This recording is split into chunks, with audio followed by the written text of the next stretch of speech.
Princess Amanda and the Dragon by David and Karen Mames. From their book, Tales of the Kingdom. Once tall grasses grew by Lake Marmo. Each spring, damsel dragons dropped out of the sky, trampled nests in the reeds, laid clutches of eggs, and buried them in the sand. And once they had given birth, the great reptiles flapped away. Dragons in the sky are the first sign of spring in Great Park. The children come, baskets in hand, eager for dragon egg hunts. They shed their winter stockings and wiggle their bare toes in the warm sand. They race each other, laughing and breathless, to see who will reach a clutch of dragon eggs first. They yell and hoot when they find the treasure. "Dragon eggs!" they cry. Soon the shout, "Dragon eggs!" echoes back and forth from both sides of the lake. Children know they are forbidden to keep dragon eggs because a dragonette soon hatches from the egg and achieves full growth 6 months later. The baby dragon's scales harden. It begins to breathe fire. At first there are short blasts of warm air, then later great searing torches of flame. The dragon has become cunning and cannot be trusted. So a sign on the shores of Lake Marmo reads, "It is forbidden to keep dragon eggs." The 2 eggs Princess Amanda found one day, many months after Hero's arrival, were bronze. They glowed like amber jewels in the sunlight. Perhaps she meant to carry them to Caretaker. Perhaps she thought that they were old and shriveled inside. Perhaps she forgot, but she did not take them to Caretaker's cottage. Instead, she hid the eggs. She hid them in my very own place, her den in the hollow of a mighty oak on the edge of Outpost Meadow, which was so far from Stonegate entrance that few strangers walked to it. It was so peaceful here that Caretaker visited this area only a few times in his yearly rounds. The spring sun reached the floor of Amanda's den and warmed her hiding place.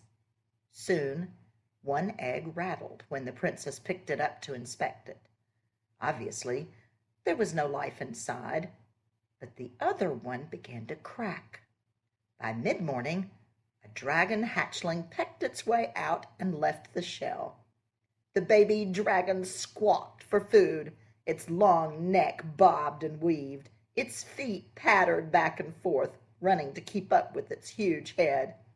It bumped into the side of the tree, and Amanda laughed. "I must take you to Caretaker," she said aloud. "He will know what to do about surprise hatchlings." The little beast turned its brown eye on her, and a great tear dripped onto its breast. Amanda began to love the baby dragon. Though she knew it was forbidden, she kept the hatchling for a pet. Just for a little while, she thought. Perhaps I can tame it. The princess fed the baby insects and wild roots. She kept it alive with hour-by-hour feedings, and because she nurtured the hatchling, she loved it all the more. The dragonette's bare skin soon became covered with soft scales, bronze and dazzling in the sun. That summer was filled with dragonette games. The little beast and Amanda set up relay races with the butterflies. Lines of flittering wings and one sweaty princess and one growing dragonette raced through Outpost Meadow. Other days Amanda and the animal bounded over the meadow buttercups, seeing who could take the longest leap. Soon the dragonette won every time. Sometimes Amanda tossed her ball as high as her arm could throw, and the dragonette would spring almost to the tree line and grab it in its jaws. "I have perfect aim. He has perfect catch. We must be a perfect match," she sang as they played in the sun. By the middle of summer, the dragonette was large enough for Amanda to wedge herself between the spikes on its back. Together, they leaped above the meadow, flying in and out of the limbs and leaves of the old trees that bordered the open field. The dragonette let out a joyous "Cree-yaw," and Amanda laughed with glee. Up and down they soared, up high into the tree branches and down low into the flowering meadow, Amanda hung on for her life while the dragonet flew, flapping its wings. Amanda soon discovered that her pet hated to be left by itself. It wailed piteously when she left it to perfect her aim on the practice field, so that she began to practice less and less. The dragonet particularly hated to be left alone at night. Since the princess dared not bring it to inmost circle, and even feared for its life should it be discovered, she began to stay away from the great celebrations. One night she crawled into her den beside the beast, and he licked her face and hands. Gratefully it stretched beside her, panting with relief that she had stayed. She could hear the distant music from deepest forest and missed her friends. Raising a hatchling was more demanding than she had thought. Amanda became angry at the law that kept her from sharing her pet with others. What harm is one small dragon, she thought. That same night she noticed a yellow gleam flickering in the beast's eyes as it looked at her. When it licked her face, she could feel that its breath was warm and dry. After that, when Amanda returned from short trips to forage for food, she would find the walls of her den blackened. It smelled of charcoal. The dragon was always glad to see her, but she was careful not to stand directly in front of its nose and mouth. More and more often, she had to be careful of its tail. A full-grown dragon's tail is deadly.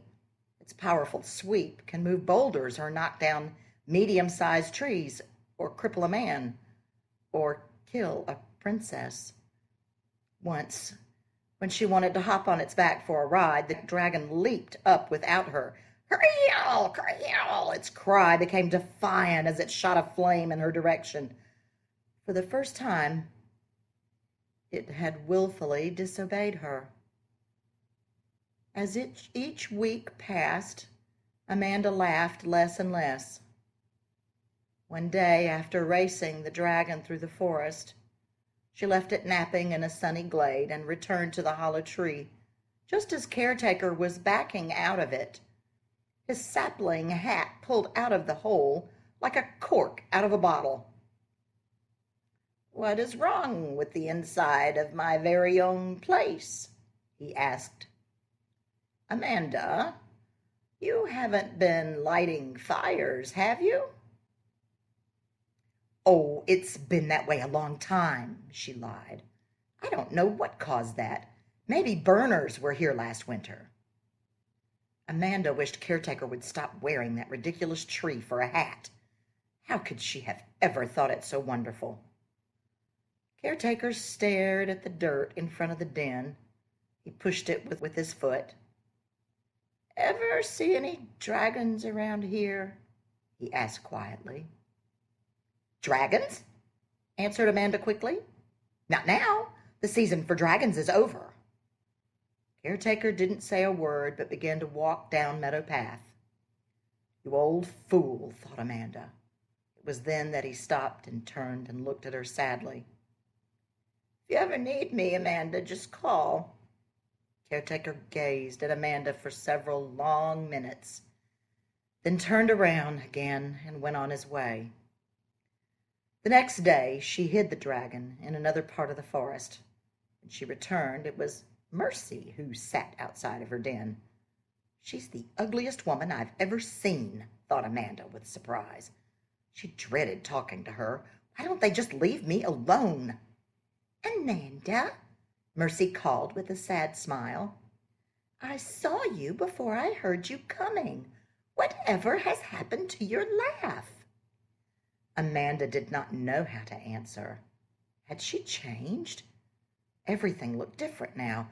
Was she losing her gift of seeing, or were things appearing now as they really were? Maybe the great celebration was just a bunch of foolishness. That same night, Amanda realized that the scales of the dragon sleeping beside her were very hard. She knew that its big body was crowding my very own place, and that grown dragons were no laughing matter. This was the last night she would allow the dragon to return from its hiding place to sleep with her in the den. The next day she took it deep into the forest and commanded it to stay. Secretly, she hoped the beast would fly away. It had become too big, and Princess Amanda was afraid. Trouble was ahead. She could feel it. One morning, a few days later, she woke early. With her eyes still closed, she enjoyed having the comfort of having enough room to stretch. It was a crisp fall day. She could smell the cool, dry air, and she could smell fire. Amanda leaped to her feet. Fallen leaves had been pushed in a pile beside her hollow tree door. They were burning. Amanda rushed out, stomping and scattering. Her bare feet were singed. Looking up, she saw that an old stump was smoldering beside Meadow Path. Underbrush was smoking on the edge of the forest. Amanda could see something large and bronze-colored moving between the trees. She dashed in to put on her shoes and rushed back out. "Wait! Wait!" she shouted. She began running along the path. "Wait for me!" She was terrified that the dry grass would catch and begin to flame from the dragon's breath. In her mind, she could see the whole forest burning, the creatures running, and, oh, how awful, fire in Great Park. Fire because of her. Suddenly, she knew great harm could come from one small tame dragon. Small tame things grow into big wild beasts. Where, oh, where was Caretaker now? Why had she not taken the hatchling to him right away? Why had she lied? The beast finally heard her call. It stepped out of the trees into the meadow to face her. Amanda gasped. It had grown even more, and she had not noticed how much. The huge beast sat waiting for her, its long tail swept slowly across the ground behind it, then flickered, then swept back. The claws on one paw flexed, tearing the thatch and soil beneath it, then opened, then flexed again. A thin, wet trickle dripped out of its mouth, down its jaw. Yellow light gleamed in its eyes. The dragon had become cunning. Why had she not seen this? Amanda drew herself to full stature. She ignored the throbbing in her feet. "Dragon," she announced in her most majestic tone, "you must go. You are too big for my den. Grown dragons are not allowed in Great Park. Your breath is too hot. Fly away." The dragon leered at her. It hunched like a cat on the prowl and moved closer and closer to her. Finally, the huge beast was near. It swept its tail, which quickly covered the distance between them. Amanda hopped over the tip. The dragon swept the long, jagged tail back faster. She hopped again.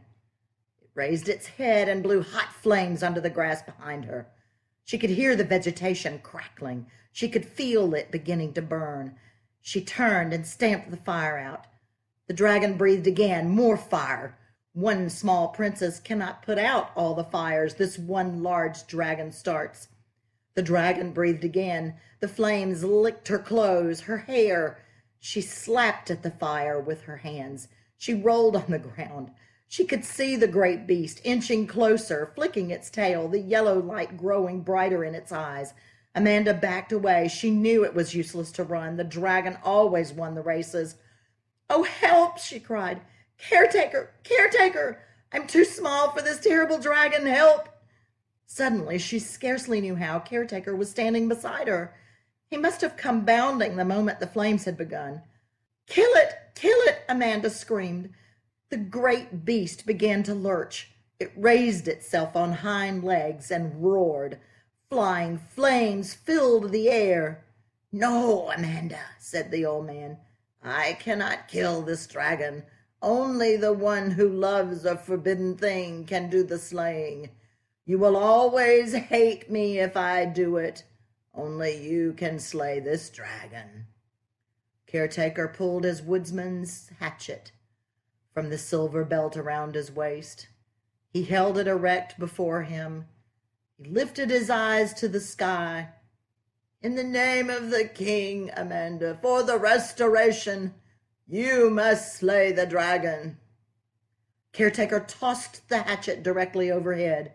It flew high, then started to tumble down, end over end. The humming began, the singing the princess had always loved. The hatchet landed at her feet, its blade stuck firmly in the ground. Amanda reached down and gripped the wood. She felt the hatchet's power as she pulled it from the soil. By this time, Amanda had backed almost to the middle of Outpost Meadow, and Caretaker had moved out of the circle of mortal combat. Small fires were burning here and there on the grass. The princess must do this work quickly. She would have only one chance. Suddenly, Amanda had a terrible thought. Her laughter was gone. Her seeing had disappeared. What if the gift of perfect aim had vanished as well? The dragon was very close.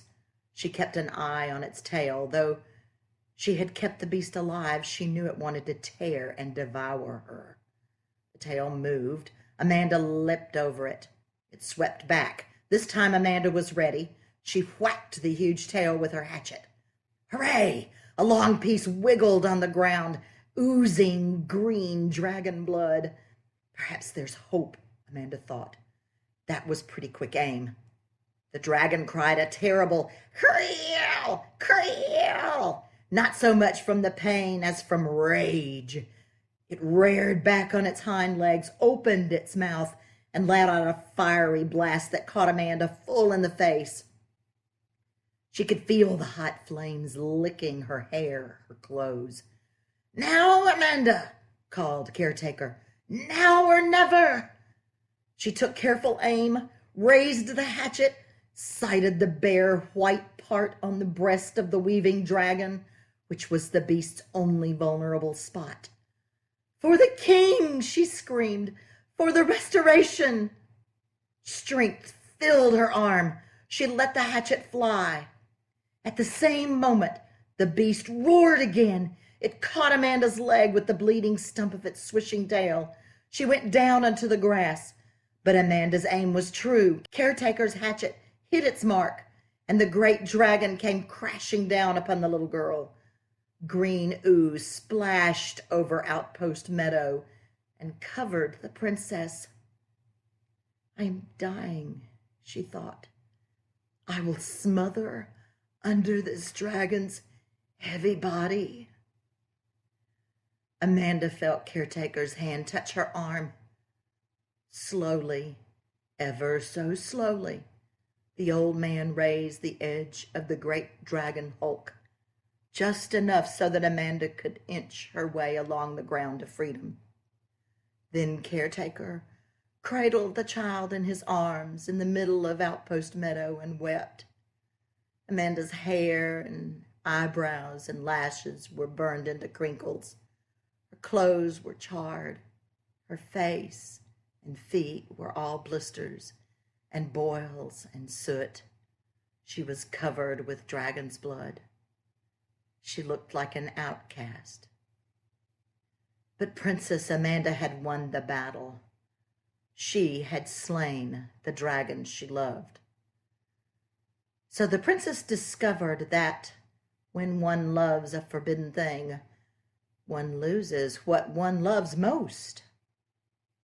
This turn is a hard-won battle for each who finds it, and is always gained by loss.